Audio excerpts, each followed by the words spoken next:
शुद्धिकरण की बहुत ज़रूरत है। 10 साल नगर निगम ऑफिस हो, चाहे कार्यालय हो, चाहे पूरा शहर अशुद्धियों से भरा हुआ था। तो बहुत ज़रूरी है कि शुद्धिकरण करना। अंबिकापुर नगर निगम को शुद्धिकरण के लिए जल लेने गई थी। डुबकी तो लगाई ही साथ में, और नगर निगम को शुद्धिकरण करने के लिए जल लेके आई हूँ। ये अशुद्ध है और इसको मैं शुद्ध कराऊंगी। तो क्या आदिवासी वर्ग के लोग पहले जो बैठे हुए थे उनको अशुद्ध मान रही हैं, या उनके सोच में अशुद्धता है? आज पूरे शहर के लोगों को बोल रही हैं कि अशुद्ध हैं, उनको शुद्ध करूंगी। तो ये किस तरीके का बयान है? स्वच्छ शहर के रूप में देश में चर्चित अंबिकापुर की नई महापौर ने आज ऐसा बेतुका बयान दिया है जिससे कई लोग नाराज हो गए हैं। मंजूषा भगत ने कहा है कि अंबिकापुर शहर का शुद्धिकरण बहुत जरूरी है। मैं पहली हिंदू महापौर हूं, इसलिए पूरी रीति रिवाज के साथ कुर्सी पर बैठना चाहूंगी। मैं प्रयागराज में डुबकी लगाकर आई हूं, लेकिन नगर निगम में शुद्धि करूंगी। अब सवाल ये कि पहले नगर निगम में भाजपा के प्रबोध मिंज 10 साल महापौर रहे, जो क्रिश्चियन होने के बाद भी भाजपा का चेहरा है। वहीं अगले 10 साल कांग्रेस के डॉक्टर अजय तिर्की महापौर रहे, जो पेशे से डॉक्टर हैं और कई मरीज उन्हें भगवान तक मानते हैं। वहीं सबसे बड़ी बात ये कि मंजूषा भगत ने मां महामाया की पूरी नगरी को ही अशुद्ध पता शुद्धि की बात कहकर भाजपा पर ही सवाल खड़े करवा दिए हैं। इन्हें याद रखना चाहिए कि सनातन संस्कृति में सभी की स्वीकार्यता की गौरवशाली परंपरा है। ऐसे में इनका ये बयान भाजपा के लिए सिरदर्द ही साबित होगा, ये तय है।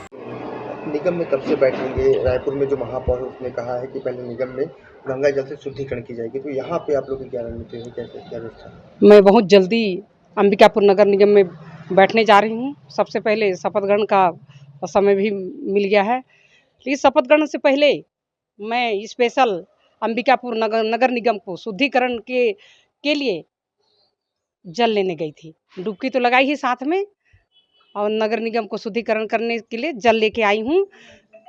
और बैठने से पहले पूजा पाठ के साथ जो ऑफिस से ही शुरू करूँगी, जो ऑफिस में मैं बैठूँगी उसमें गंगा जल का छिड़काव होगा। उसके बाद अपना काम शुरू करूँगी। और जो 10 साल जिसकी सरकार थी, कांग्रेस की सरकार, विकास तो ठप ही था, अशुद्धियाँ भी भरी हुई थी। ऑफिस से लेकर पूरे नगर निगम में अशुद्धियाँ, कहीं विकास काम जीरो था, कहीं सही काम दिखता नहीं है। आप लोगों को बड़ा कोई उपलब्धि दिखा क्या? कभी नहीं दिखा। तो मैं यही बोलना चाहती हूँ कि शुद्धिकरण की बहुत ज़रूरत है। 10 साल नगर निगम ऑफिस हो, चाहे कार्यालय हो, चाहे पूरा शहर अशुद्धियों से भरा हुआ था। तो बहुत ज़रूरी है कि शुद्धिकरण करना अंबिकापुर शहर को। प्रयागराज से डुबकी लगाने के साथ में अंबिकापुर शहर के लिए शुद्धिकरण के लिए गंगा जल लेके आई हूँ। क्या लगता है कितना वो कुर्सी अभी हो गया होगा? देखिए, थोड़ा सा आप नगर निगम ऑफिस की ओर कदम बढ़ाएंगे तो ये दिखेगा। पुताई चालू हो गया है पूरा। जो 10 साल जो बैठे थे वो ऑफिस भी पूर्ण रूप से लिपाई पुताई से शुद्ध हो गया है। अब जो मैं सख्त निर्देश दे दी हूँ अपने आयुक्त को कि वहाँ जो पुरानी कुर्सी और चेंबर सब कुछ बदल होनी चाहिए, क्योंकि मैं अंबिकापुर शहर में ऐसी पहली हिंदू महापौर जीत के आई हूँ। तो मैं रीति रिवाज के साथ ही पूरा सही शुद्ध कुर्सी में बैठना चाहूँगी। इस बयान की सोशल मीडिया पर भी तीखी आलोचना हो रही है। वहीं कांग्रेस के पूर्व सभापति और पूर्व कैबिनेट मंत्री का दर्जा प्राप्त कर चुके शफी अहमद ने कहा है कि ये इनका मानसिक दिवालियापन है और प्रशासन को स्वतः संज्ञान लेना चाहिए, और कार्रवाई नहीं हुई तो हम रिपोर्ट लिखाएंगे। संविधान के अनुच्छेद 17 में छुआछूत सीधे सीधे अपराध में आता है और न्याय संहिता में स्पष्ट उल्लेख है कि धार्मिक स्वतंत्रता का अधिकार है। ऐसे में इन पर प्रशासन को स्वविवेक से कार्रवाई करनी चाहिए। बहरहाल पूर्व में महापौर प्रबोध मिंज इंजीनियर थे, जबकि दूसरे महापौर अजय तिर्की डॉक्टर। ऐसे में मंजूषा भगत की पद पर बैठने से पहले ही इस तरह टिप्पणी अभी से उनके व्यक्तित्व को दर्शा रही है। ये कहना गलत नहीं होगा। मंजूषा भगत जो महापौर बनी है इस शहर की, उन्होंने आज जो बयान दिया है आप उसे सुने? जी जी। आप चूंकि नगर निगम में लगातार जीतते रहे, अच्छे पदों पे रहे, सभापति रहे, नेता प्रतिपक्ष रहे, क्या कहेंगे, आपकी क्या प्रतिक्रिया है?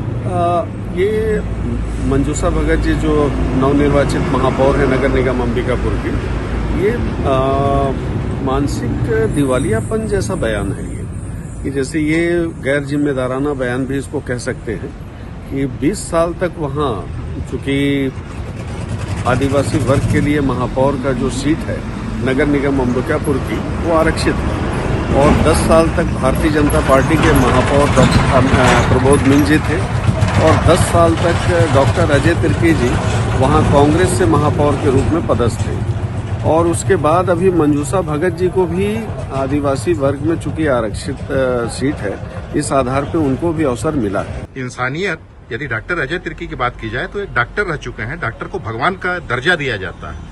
उनकी रामानुजगंज वगैरह में, चाहे अंबिकापुर में, कई ऐसे पेशेंट भी हैं जिनका उन्होंने फ्री में इलाज किया है, घर जाकर इलाज किया है, और किसी के बारे में भी इस प्रकार की अभद्र टिप्पणी ही कहिएगा कि हम शुद्धि करवाएंगे।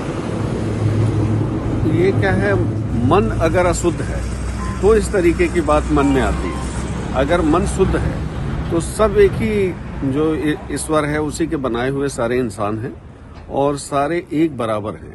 अपन इस लॉजिक को मानते हैं और सभी धर्मों का सम्मान करते हैं। दूसरी बात यह है कि जैसे जिस तरीके का बयान उनके माध्यम से दिया गया है कि ये अशुद्ध है और इसको मैं शुद्ध कराऊंगी, तो क्या आदिवासी वर्ग के लोग पहले जो बैठे हुए थे उनको अशुद्ध मान रही हैं, या उनके सोच में अशुद्धता है? आज पूरे शहर के लोगों को बोल रही हैं कि अशुद्ध हैं, उनको शुद्ध करूंगी, तो ये किस तरीके का बयान है? मैंने पूरे एक सोच से परे बयान है। पूरे शहर में जा जाके हर घर में गंगा जल छिड़केंगे, क्या करेंगे? तो समझ से परे है, समझ से परे। और इसी आधार पर कांग्रेस ने यह बयान जारी किया है कि सार्वजनिक रूप से मंजूषा भगत जी अगर माफी मांगती हैं तो भारतीय जनता पार्टी के द्वारा आयोजित जो शपथ ग्रहण कार्यक्रम है शासन का, जिला प्रशासन का, उसमें हम भाग लेंगे। अन्यथा की स्थिति में कलेक्टर महोदय के चेंबर में या सभा कक्ष में अलग से जाकर हम शपथ लेंगे। प्रशासन को इस पर कुछ कार्रवाई करनी चाहिए इस प्रकार के बयान पे? जो संविधान का जो अनुच्छेद 17 है उसमें सीधे सीधे छुआछूत की बात अगर किसी के द्वारा किया जाता है तो वो अपराध की श्रेणी में आता है, और कांग्रेस पार्टी इसके लिए मांग करेगी कि इसमें अपराध दर्ज करें। साथ ही आप देखेंगे भारतीय न्याय संहिता में 298 में उल्लेख है कि सभी को धार्मिक स्वतंत्रता का अधिकार है, तो उसमें किसी तरीके से धार्मिक आधार पे कहीं कोई संवैधानिक पद पे अपनी बात को नहीं कर सकता। नहीं तो जो जिले के जो डीएम जी, उनको क्या करना चाहिए? वो मेरे ख्याल से वो स्वविवेक से ही इस पे कार्रवाई उनको करनी चाहिए। करनी चाहिए प्रशासन से, पुलिस प्रशासन से कि इस पे कार्रवाई करनी।